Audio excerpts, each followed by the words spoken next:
Hello viewers, in this discussion we will look into the car air conditioning. What is the system, the components, operation and maintenance.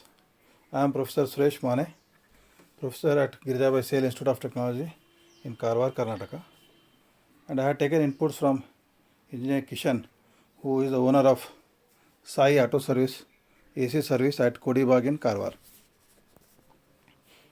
So what we look into? We look into the various refrigerants used in the past, present and future.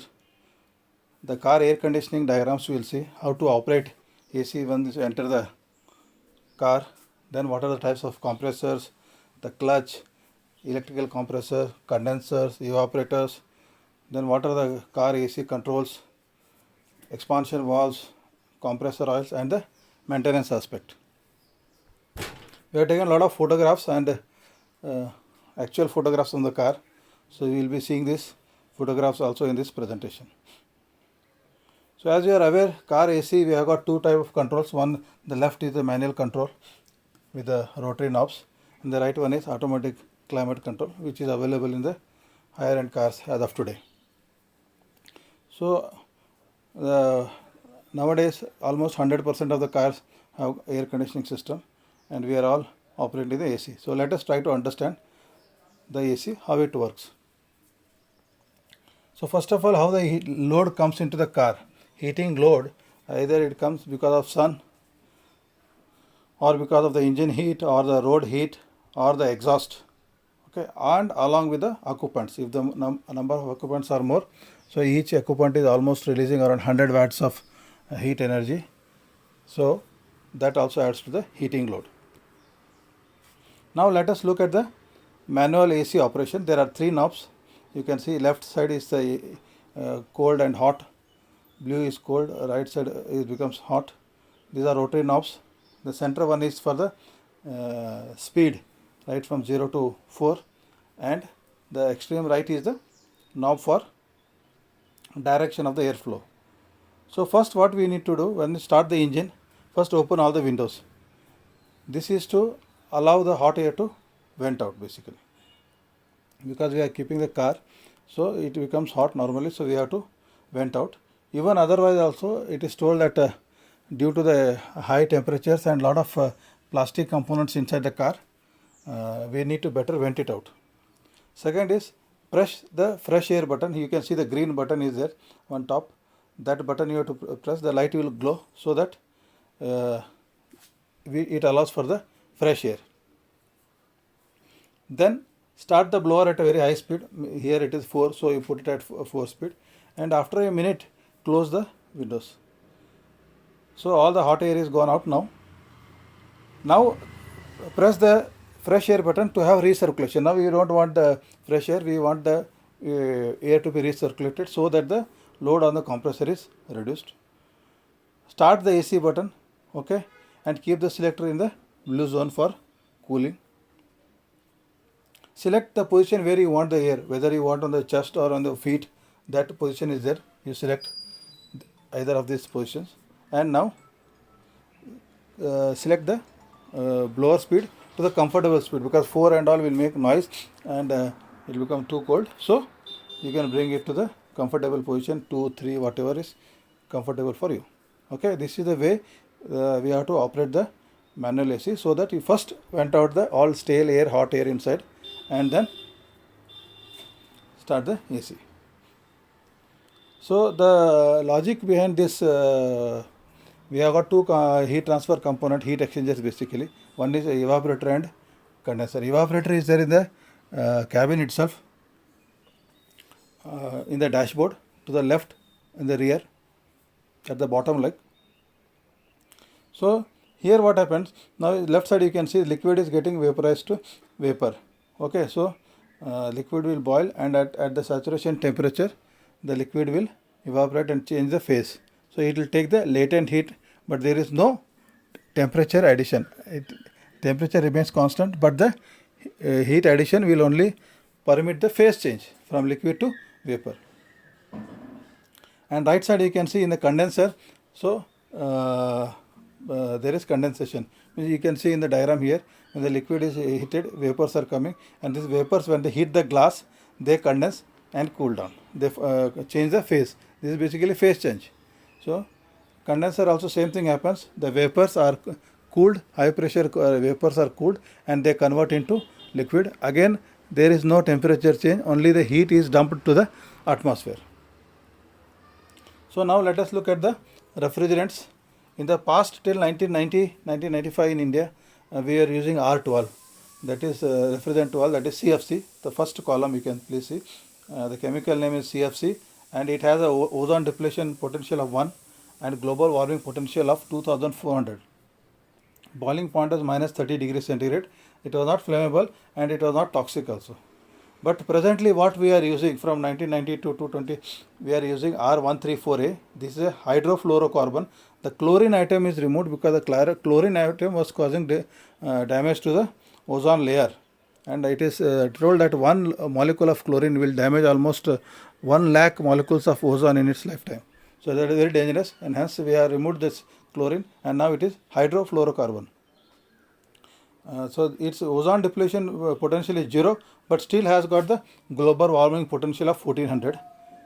And that is why now the latest new generation refrigerants are R1234YF. Okay, and this is used in all the high-end cars as of today.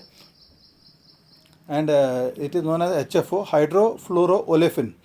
hydrofluoroolefin, and this has got 0 ozone depletion potential, and also you can see it has got very low, almost 4 global warming potential. So this a new R1234A refrigerant is ozone friendly, and as well as it is not having any GWP, that is global warming potential, and it is eco-friendly refrigerant. So looking at the components of the AC, you can see left side is a condenser, yellow and red one, that is in front of the radiator. This condenser is mounted, and the blue, what on the right side you can see, that is inside the cabin, that is in the dashboard, like that is the evaporator where the cold air is sent to the occupants. So there are basically 5 components. The first one is the cold air which is supplied inside, that is the evaporator, blue color you can see. Okay, so the liquid comes from the dryer, from the expansion valve it comes liquid, dark blue liquid you can see, that is a refrigerant which comes into the evaporator, and because the air is blower is on, so it sucks the air from the outside, and that air is at higher temperature, and that evaporates the refrigerant, because the refrigerants have low boiling point of somewhere minus 29 degrees centigrade. So the refrigerant gets evaporated and it comes to the compressor. In the compressor, it is compressed to high pressure, say 6 to 12 bars, depending upon the need.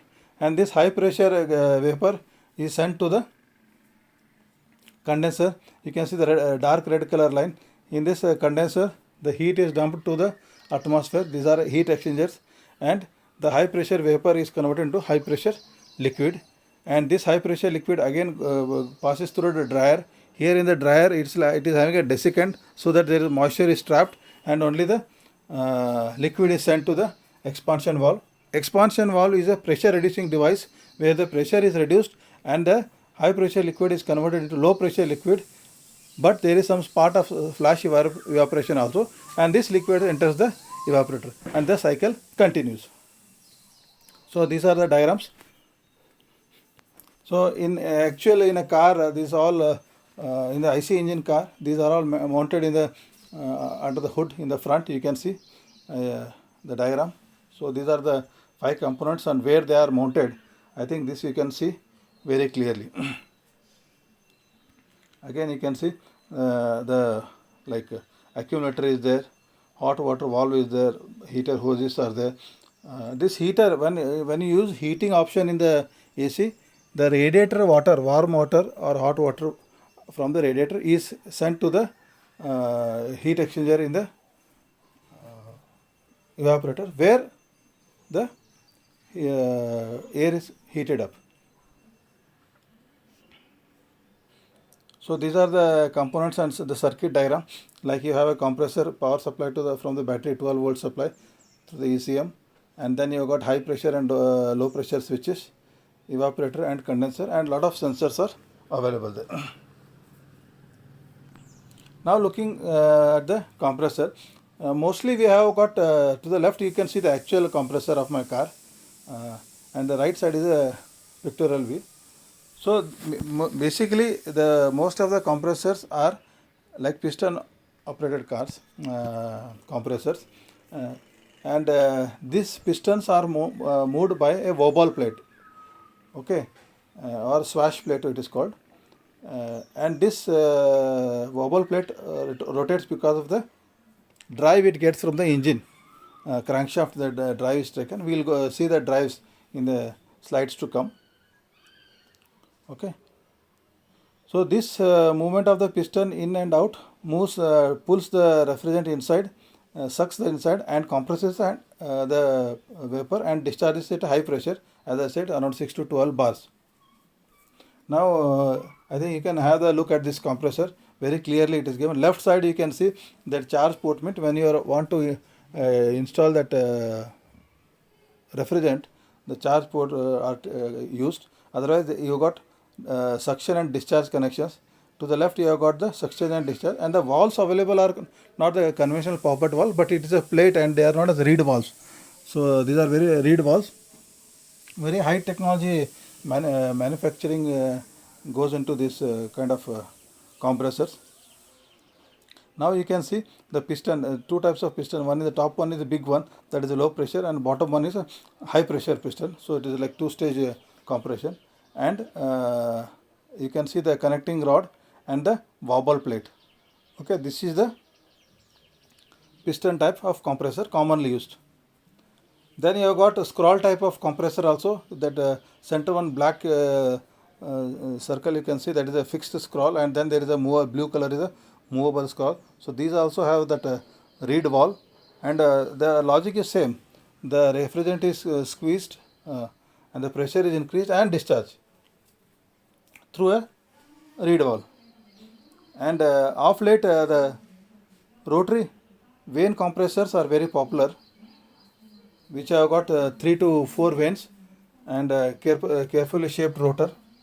So these are used in high-end cars nowadays, and they are more like efficient and silent. And you can see the red color vane.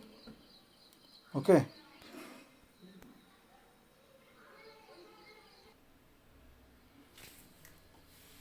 So these rotary vane compressors are very picking up nowadays, and you can see the vanes are sealed against the rotor housing by centrifugal force and the lubricating oil.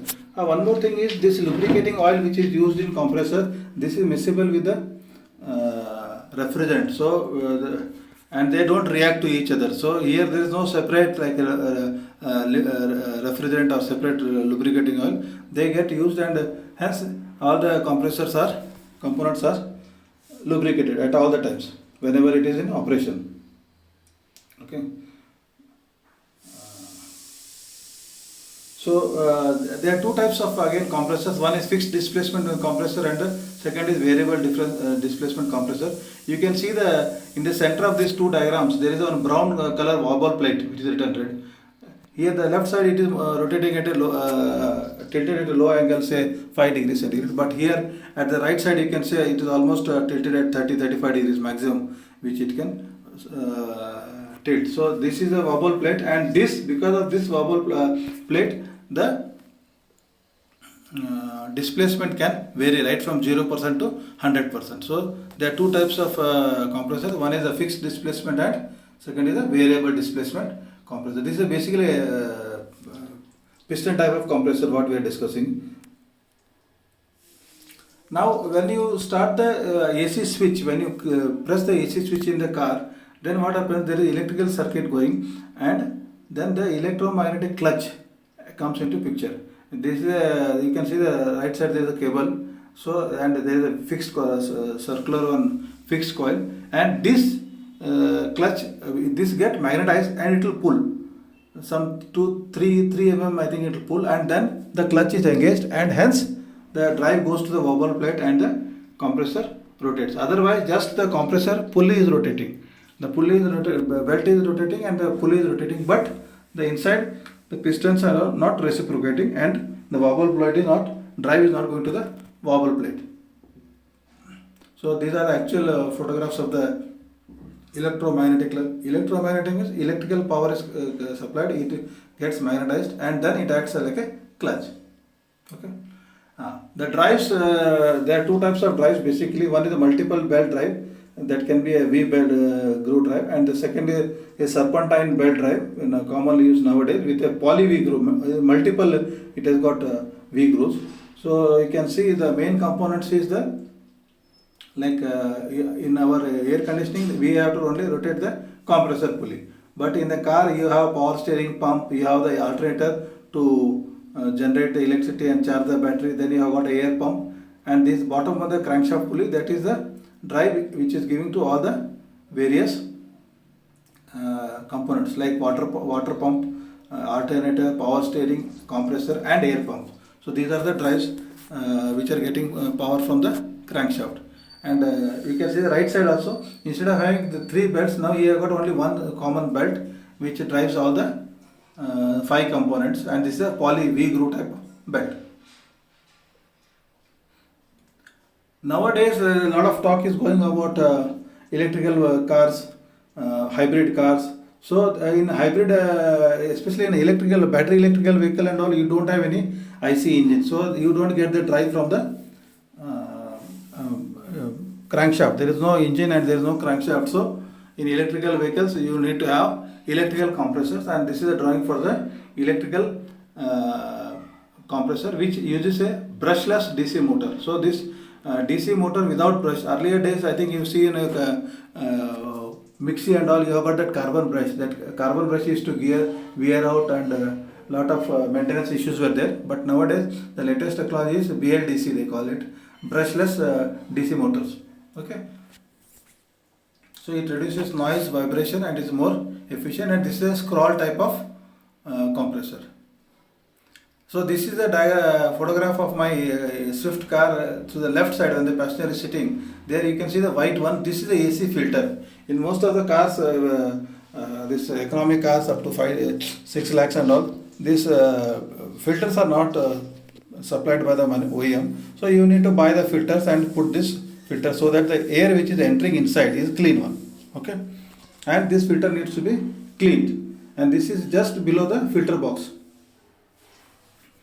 And you can see the round one, the blower which sucks the air, and thus you get the cool air inside the cabin. Now you have seen these 3 controls, rotary controls, but how they work actually. If you look at this car from the front, you can see the control, but behind you have got a blue and yellow, green rotary things, and they have got the cables. Like your bike has got a clutch cable, brake cable, and all. These are having the cables, and these operate the flaps. Okay, these are earlier days. They are very reliable. What I am told by the maintenance engineers is they are very reliable, this technology. But nowadays you have got all touch screen, high tech touch screen. The maintenance is very limited, and you have to replace those components. So this bottom you can see the silver color is the compressor, and this is a suction hose, low pressure suction hose from the evaporator to the compressor. And this is the condenser. Swift, you can see behind is the radiator, in the front you have got the condenser, and along with the condenser you have got also the receiver also. Nowadays most of the condensers are coming with the receiver, which receiver has the dryer like a desiccant, so that the refrigerant moisture is removed from the refrigerant, or only refrigerant goes to the expansion valve and comes into the back into the circuit. So you can see the diagram. So you got a fan which rotates and sucks the air through the condenser fins, and you have got inlet and outlet. So high pressure vapor comes at inlet, and outlet, when it goes, it gives the heat, latent heat of evaporation, and it goes out as a high pressure liquid. This the condensers also are like 2 types. One is the serpentine one, the old one where it like a snake. It has only one path of motion, but now you have got parallel flow design as well as micro tube condensers. These micro tube condensers are having very small tubes, and they cannot be like repaired. All along we are used to repairing this condensers, evaporators also, but these micro tube parallel flow condensers are having very small tubes and they cannot be repaired, but they are very efficient. Okay, so I think you can see the serpentine flow from the top it is coming, and it is only one tube is bent all the way, and these are not very efficient, but they are good to repair and all. It is easy to repair, and this is what we are doing. But in the right side you can see the parallel flow. You have got a lot of baffles also, and these are more efficient. So inlet comes from the top, is high pressure vapor, and outlet is high pressure liquid which goes out from the bottom. Similarly, the evaporator also, you have got plate and fin laminated evaporator which is used for R134 air. This R134 is a common refrigerant which is used in today's cars. For the past I think 10-15 years this is being used. This is a evaporator. Again, these are like, this is actual expansion valve diagram photograph what we have taken from the car. And there are two systems. One is the expansion valve system, or second is the orifice tube system in a car AC. So you can see the left is the expansion valve system. After the condenser, you can see the receiver dryer, and then there is the expansion valve. And this expansion valve, you can see it is coming in between evaporator and the compressor, as well as between the receiver and the evaporator. So the idea is, from the evaporator only the vapor should go to the compressor. We don't want the liquid to go to the compressor or damage the compressor. So there is an expansion valve, only vapor goes to the compressor. And second, here based on the load, the amount of liquid which should come back into the circulation, that is managed by the expansion valve. Okay. Similarly, you have got a orifice tube. Orifice tube is a simple tube which is used. These both the devices are used to reduce the pressure of the refrigerant from the condenser pressure to the evaporator pressure. Condenser pressure, as I said, between 6 to 12 bars, and evaporator pressure will be somewhere around 1 to 2 bar. So you can see the thermal expansion valve also. On the top you can see the diaphragm, refrigerant and diaphragm here. There is a sensing bulb. Right side you can see the red color, there is a sensing bulb. And based on the temperature it will sense. If the temperature increases, there is a volatile liquid in the bulb, it will expand. So that will pull down that will push the diaphragm. This diaphragm will push the valve and the control rod, and hence more liquid gets back into the system. This is like a flow control valve, and this flow control is managed by the temperature inside the cabin. Okay. So this is a thermal expansion valve, and this what I was telling, thermal expansion block valve, which is used for both, like between the evaporator and the compressor. On the top you can see, and bottom between the high pressure receiver and the evaporator. So this is a block which is common. This is used in my car, what I have seen, thermal expansion block valve.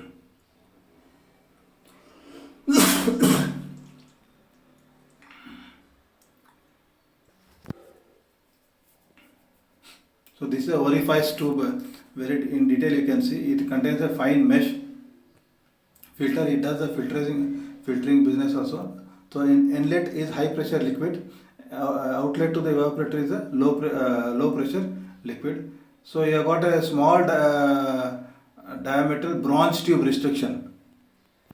That is like a non-return valve. You have got small bronze tube restriction is there. NRV. I'll show the actual photograph of NRV in the coming slides. And you have got a fine mesh at the outlet also. So because of this small diameter orifice, the pressure is reduced from high pressure to low pressure, say from 12 bar to 2 bars. And there is filter dryer receiver, what I was telling. So this filter dryer receiver, which now they are integrated with the condenser itself. You can see at the right there is one cylindrical shape structure, and this does what it does. It filters the refrigerant and it dries. It has got a desiccant, like basically silica desiccant which has affinity to moisture. So whatever moisture is there, it will absorb the moisture, and only the refrigerant it will allow back. So inlet, you can see left side, it is entering through the filter, then bottom you have got the desiccant, and then it is rising and going in the top. Similarly is the accumulator also, but these accumulators are used only in the orifice tube AC systems, and they are located at the low pressure side between the evaporator and the compressor inlet. So this is a car ECU, engine control unit. This is a brain of the car. You can see the couplings. So this is a car ECU. In the front, you can only see that couplings from the front basically. And this is a fuse box where all the fuses are maintained. For all the equipments, the safety device fuses are maintained, and these fuse boxes are there. This was the NRV, what I was telling, non-return valve, which reduces the pressure.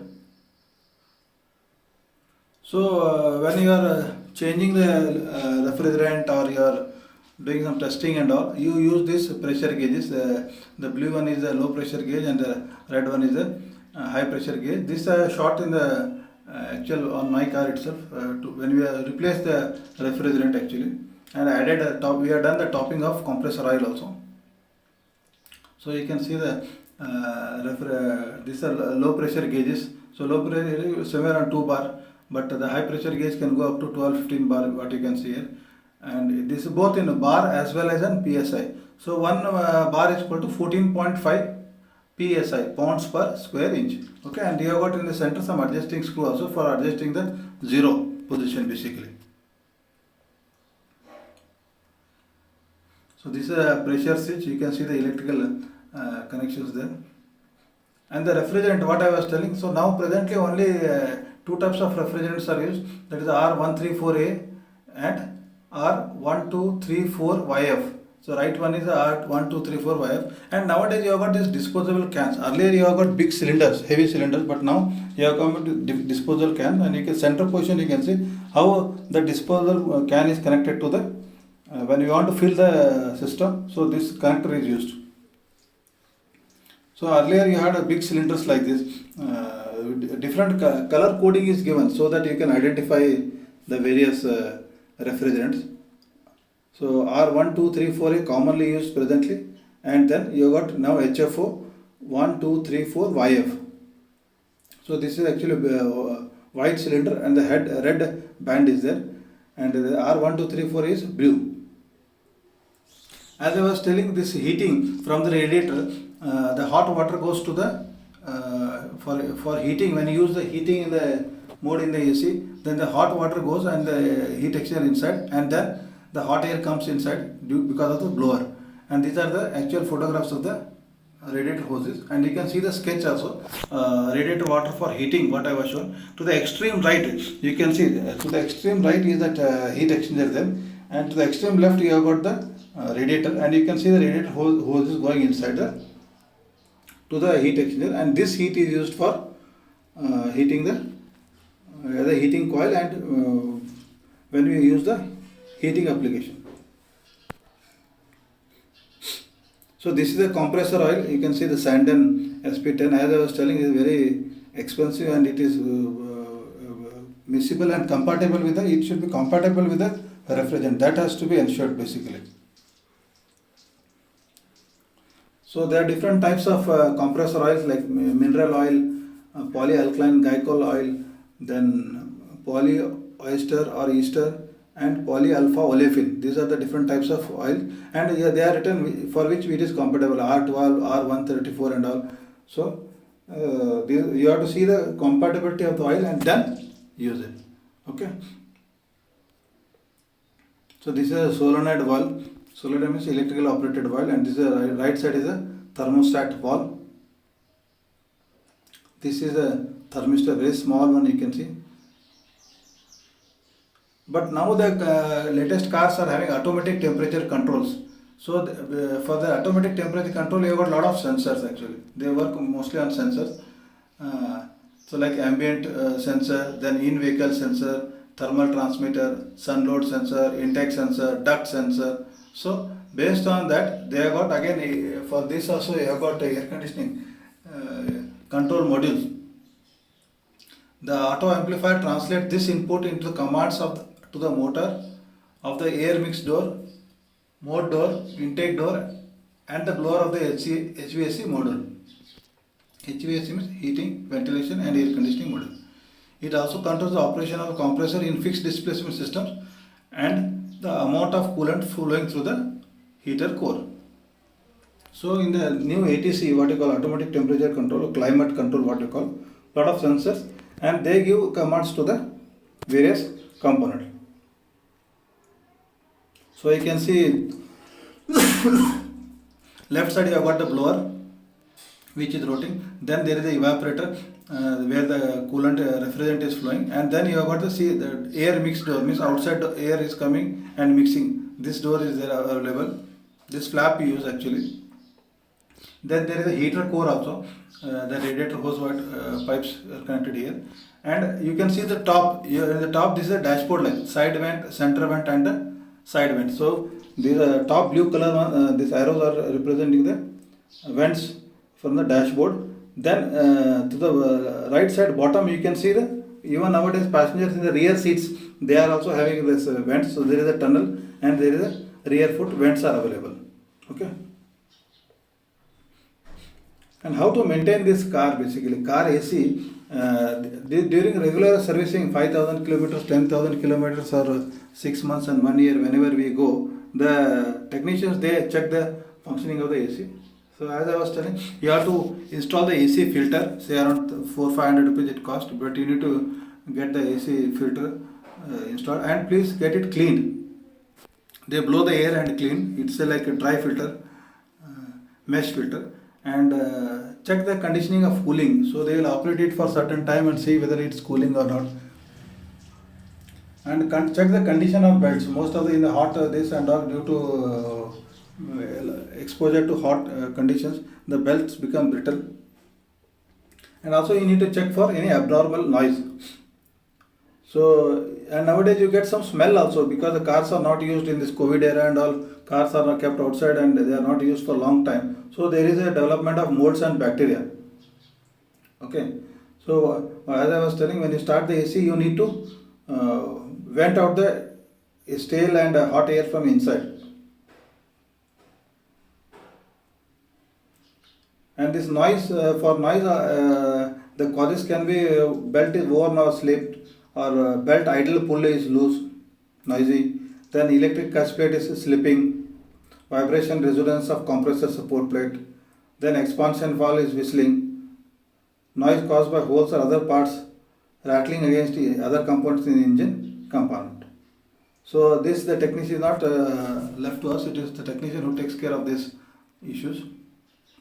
And some instruments like to measure the sound level, you have got that decibel meter.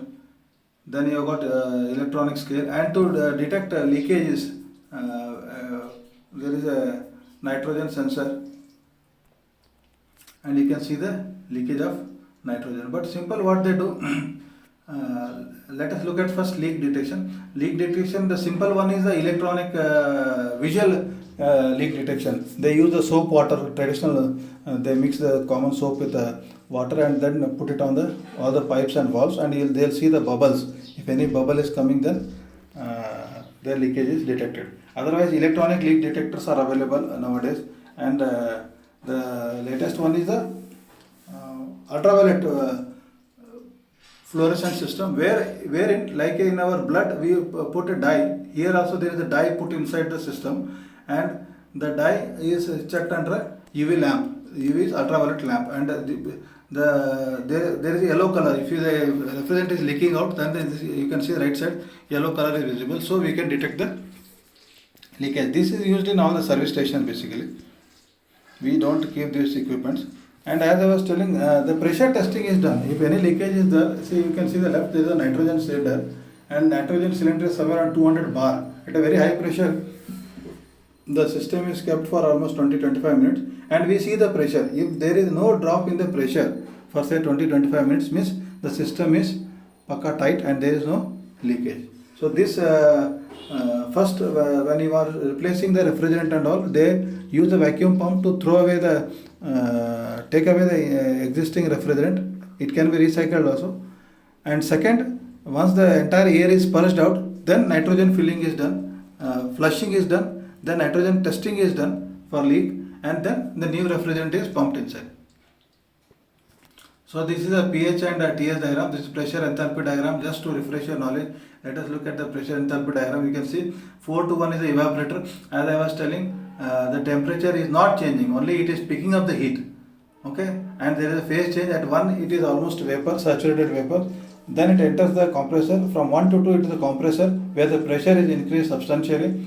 And 2 to 2A dash and 3. This is a condenser. So condenser dumps the heat back to the atmosphere.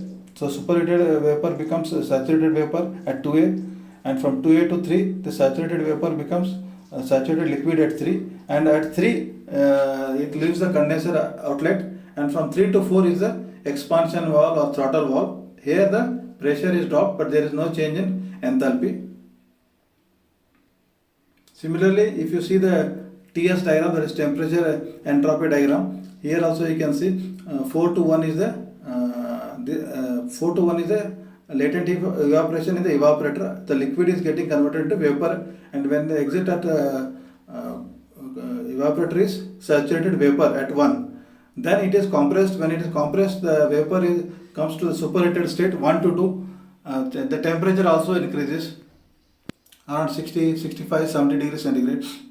Okay, from 2, 3, 4, this is the condenser. Here the superheated vapor from 2 to 3 is converted to saturated vapor due to dumping of the heat to the atmosphere, and 3 to 4 the saturated vapor becomes saturated liquid at 4 at the exit of the condenser, and from 4 to 5 due to throttling the pressure is reduced, and here you can see the temperature is also reduced. So different colors are given here. You can see liquid is in blue color, vapor is in slight light blue color. Okay, and this bell shaped curve is a mixed zone where you got vapor as well as liquid. So this is a pressure volume diagram also, just to refresh our knowledge. 4 to 1 is again evaporator, 1 to 2 is the compressor, volume is reduced, pressure is increased. Then 2 to 3 again volume is reduced. This is from vapor it is coming to liquid state, and 3 to 4 the pressure is reduced and throttling takes place. Now just to see, you can see the two diagrams here regarding if the outside temperature is 25 degrees centigrade, then the pressure inside suction pressure will be around 2 bar. There are only two pressures. One is evaporator pressure or suction pressure, and second is condenser pressure. Okay, so you can see outside temperature 25 degrees centigrade, so suction pressure should be around 2 bar. Okay, and right side you can see the discharge pressure. Discharge pressure will be higher pressure always. So at 25 degrees centigrade, the discharge pressure will be somewhere around 12 bar. This is for R134A, which is a commonly used refrigerant nowadays. And if you want to check the quality of your compressor and all, you can see for various temperature like 25 we are saying the discharge pressure should be 5 to 12 bar, and suction pressure to 1.7 to 2.4 bar. And this high side pressure should be 11 to 15 bar. And if the outside temperature, ambient temperature is 35 degrees centigrade, the last row you can see the low side again the condenser evaporator pressure will be around 2 to 3 bar, but the pressure and at the outlet of compressor or inlet to the condenser pressure will be high, 13 to 19 bar. So you can see the car, they are connected to the gauge system. I have shown the two gauges, low pressure gauge and high pressure gauge. And here you got the recovery unit at the right. So the existing refrigerant is taken back and put in the cylinder, recovery cylinder for recycling. So when you are recharging, this is a vacuum pump. You can see the car is connected to the again gauge set. We have got two pressure gauges and the vacuum pump. So all the air inside the system, in the air conditioning system, is removed from this vacuum pump, and then nitrogen test is being done. So this vacuum pump, basically this is a dual stage vacuum pump.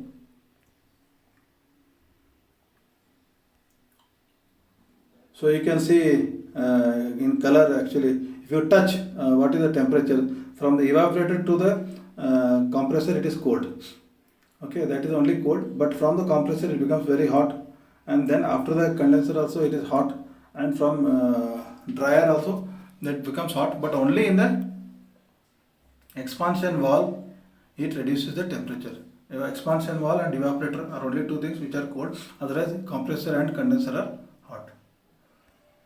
Okay, any questions you can mail me at mane.suresh@gmail.com, and these are the references: automotive air conditioning training manual and Sai Air Service Kodibag Karwar. Thank you. Have a great day.